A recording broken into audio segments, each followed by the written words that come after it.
کہ دنیا کے لوگوں اگر تم میرے پیغمبر محمد صلی اللہ علیہ وسلم کی مدد نہ کرو گے تو یہ بات جان لو کہ اللہ اپنے پیغمبر کی مدد کرنے کے لیے کافی ہے، اور اس سے پہلے وہ اپنے پیغمبر کی مدد کر بھی چکا ہے۔ اذ اخرجہ الذین کفروا ثانی اثنین اذ ہما فی الغار اذ یقول لصاحبہ لا تحزن ان اللہ معنا، جبکہ اس کی قوم نے اس کو مکہ سے نکال دیا تھا اور وہ اپنے ساتھی کو لے کر کے ایک غار میں جا کر کے، غار ثور میں جا کر کے چھپ گیا تھا، ایک سفر پر نکل گیا تھا وہ۔ تو ہمارے پاس یہ اختیار موجود ہے کہ یا تو ہم سر جھکا کر کے اپنے پیروں کے پاس پڑے ہوئے انسان کو دیکھ لیں، یا سر اٹھا کر کے 5 منزلہ سے جھانکتے ہوئے انسان کو دیکھ لیں۔ سر جھکا کر کے اپنے پیروں کے پاس پڑے ہوئے انسان کو دیکھیں گے، اپنی زندگی خوشگوار معلوم ہوگی، زندگی میں سکون آ جائے گا۔ سر اٹھا کر کے وہ 5 مالہ سے جھانکتے ہوئے انسان کو دیکھیں گے، زندگی پریشان ہو جائے گی، بے چین ہو جائے گی۔ اور تیسری چیز یہ ہے کہ انسان کے دل کے اندر اللہ کی معیت کا احساس ہو کہ میرا ایک رب ہے جو میرے ساتھ ہے، صرف میری مشکلات کو جانتا ہی نہیں ہے بلکہ میری مشکلات میں ہمیشہ میرے ساتھ رہتا ہے۔ تو اللہ کی معیت کا احساس زندگی سے ہارے ہوئے اور مصیبت کے مارے ہوئے انسان کی زندگی میں اللہ کی معیت اور اللہ کے ساتھ کا احساس بڑا اہم ہوتا ہے۔ مشہور نظم کا وہ شعر، مجھے کس بات کا غم ہے جو میرے ساتھ ہے اللہ، کرم کیا مجھ پہ یہ کم ہے کہ میرے ساتھ ہے اللہ۔ تو اللہ کی معیت کا احساس قرآن حکیم بولتا ہے نا کہ اذهب انت واخوك بآیاتی ولا تنیا فی ذکری اذهبا الى فرعون انه طغى فقولا له قولا لینا لعله يتذکر او یخشی قال لا تخافا اننی معکما اسمع وارا۔ قرآن حکیم بولتا ہے، اللہ بولتا ہے کہ اے موسیٰ اور اے ہارون، تم دونوں فرعون کے پاس جاؤ، اس نے زمین کے اندر سرکشی مچا رکھی ہے، تم دونوں جاؤ اور میرے ذکر میں سستی سے کام نہ لینا، تم دونوں جاؤ اور فرعون سے نرمی سے بات کرنا، تم دونوں جاؤ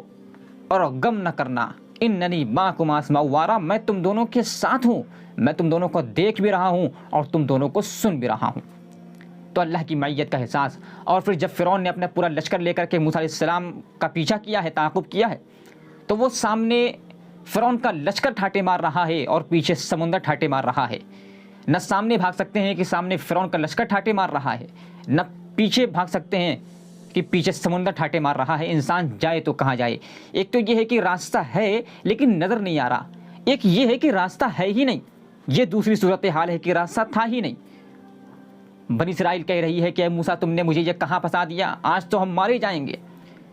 حضرت موسیٰ علیہ السلام نے کہا کہ میرے رب نے مجھے یہ کہہ کر کے بھیجا تھا کہ تم فرعون کے پاس جاؤ، میں تمہارے ساتھ ہوں۔ وہی جملہ حضرت موسیٰ علیہ السلام نے دہرایا کہ اے میری قوم کے لوگوں، قال کلا ان معی ربی سیہدین، اے میری قوم کے لوگوں گھبراؤ نہیں، ہرگز نہیں، اللہ میرے ساتھ ہے، وہ مجھ کو راستہ دکھائے گا۔ تو اللہ کی معیت کا احساس۔ وہ وادی غیر ذی زرع میں ابراہیم علیہ السلام اپنی بیوی ہاجرہ کو اور اپنے دودھ پیتے بچے کو چھوڑ کر کے چلے جائیں، جہاں نہ کھانے کو کھانا نہ پینے کو پانی، گھاس تک نہیں اگتی کہ انسان مجبوری کی صورت میں گھاس چبا کر کے اپنی زندگی ہی بچا لے، گھاس کا بھی نام و نشان نہیں، جہاں پرندہ پر نہیں مارتا وہ چٹیل میدان، ابراہیم علیہ السلام چھوڑ کر کے چلے جائیں۔ فطری طور پر ایک خدشہ لاحق ہوا کہ یہ کیا ماجرا ہے، لیکن حضرت ہاجرہ علیہ السلام کے کو یہ خیال گزرا کہ شاید رب نے ایسا کرنے کا حکم دیا ہوگا۔ ایک کمانے والا شوہر تھا، وہ بھی چھوڑ کر کے چلا آیا، کھانے کو کھانا نہیں، پینے کو پانی نہیں، گھاس نہیں اگتی کہ انسان جو ہے کھا کر کے چبا کر کے جان بچا لے۔ نازک ترین ماحول میں صرف اتنا پوچھا کہ کیا آپ کو آپ کے رب نے ایسا کرنے کا حکم دیا ہے؟ کہا کہ ہاں میرے رب نے مجھے ایسا کرنے کا حکم دیا ہے۔ ابھی تو ایک فطری خدشہ لاحق تھا، لیکن جیسے ہی سنا کہ اللہ نے ایسا کرنے کا حکم دیا ہے تو کہا کہ ٹھیک ہے، جو آپ کا رب ہے وہ میرا بھی رب ہے، اذن لا یضیعنا، میرا رب ہے تو میرے ساتھ ہے، اگر اللہ نے آپ کو ایسا کرنے کا حکم دیا ہے تو میرا رب مجھ کو ضائع نہیں کر سکتا۔ تو اللہ کی معیت کا احساس بڑا اہم ہے۔ قرآن حکیم دوسرے مقام پر بولتا ہے کہ الا تنصروه فقد نصره الله اذ اخرجه الذين كفروا ثاني اثنين اذ هما في الغار اذ يقول لصاحبه لا تحزن ان الله معنا، کہ دنیا کے لوگوں اگر تم میرے پیغمبر محمد صلی اللہ علیہ وسلم کی مدد نہ کرو گے تو یہ بات جان لو کہ اللہ اپنے پیغمبر کی مدد کرنے کے لیے کافی ہے، اور اس سے پہلے وہ اپنے پیغمبر کی مدد کر بھی چکا ہے۔ اذ اخرجہ الذین کفروا ثانی اثنین اذ ہما فی الغار اذ یقول لصاحبہ لا تحزن ان اللہ معنا، جبکہ اس کی قوم نے اس کو مکہ سے نکال دیا تھا اور وہ اپنے ساتھی کو لے کر کے ایک غار میں جا کر کے، غار ثور میں جا کر کے چھپ گیا تھا، ایک سفر پر نکل گیا تھا وہ، اور مشرکین نے اس کا پیچھا کیا۔ تو ابو بکر یہ کہہ رہے تھے کہ اگر مشرکین نے اپنے قدموں کو دیکھ لیا اللہ کے صلی اللہ علیہ وسلم، اگر مشرکین نے اپنے قدموں کو بھی دیکھ لیا سر جھکا کر کے تو ہم بھی دیکھ لیے جائیں گے۔ نازک ترین ماحول میں اللہ کے صلی اللہ علیہ وسلم نے بڑے اطمینان سے کہا کہ لا تحزن ان اللہ معنا، ابو بکر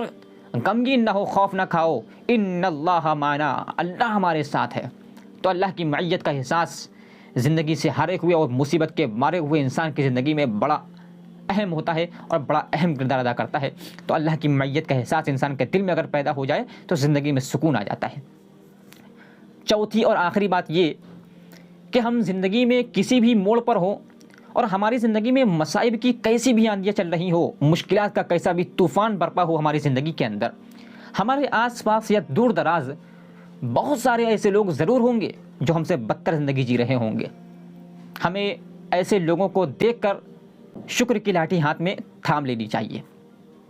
ہمارے پاس یہ اختیار موجود ہے، ہم سڑک پر کھڑے ہوتے ہیں تو بہت دفعہ ایسا ہوتا ہے ہم سڑک پر کھڑے ہیں، فون پر بات کر رہے ہیں اور ہمارے پیروں کے پاس کوئی بھکاری پڑا ہوا ہے، تو ہمارے پاس یہ اختیار موجود ہے کہ یا تو ہم سر جھکا کر کے اپنے پیروں کے پاس پڑے ہوئے انسان کو دیکھ لیں، یا سر اٹھا کر کے 5 منزلہ سے جھانکتے ہوئے انسان کو دیکھ لیں۔ سر جھکا کر کے اپنے پیروں کے پاس پڑے ہوئے انسان کو دیکھیں گے، اپنی زندگی خوشگوار معلوم ہوگی، زندگی میں سکون آ جائے گا۔ سر اٹھا کر کے وہ 5 مالہ سے جھانکتے ہوئے انسان کو دیکھیں گے، زندگی پریشان ہو جائے گی، بے چین ہو جائے گی۔ یہ 4 بنیادی باتیں ہیں کہ اگر آپ نے ان کو اپنی زندگی میں اختیار کر لیا، تمام قسم کے ہو سکتا ہے کہ مشکلات ہی ختم ہو جائیں، بہت کبھی چانسز ہیں، اور اگر مشکلات نہ بھی ختم ہو کسی اللہ کی کسی مصلحت کے تحت، تو زندگی تمام قسم کے مصائب اور مشکلات کے باوجود بھی سکون میں آ جائے گی۔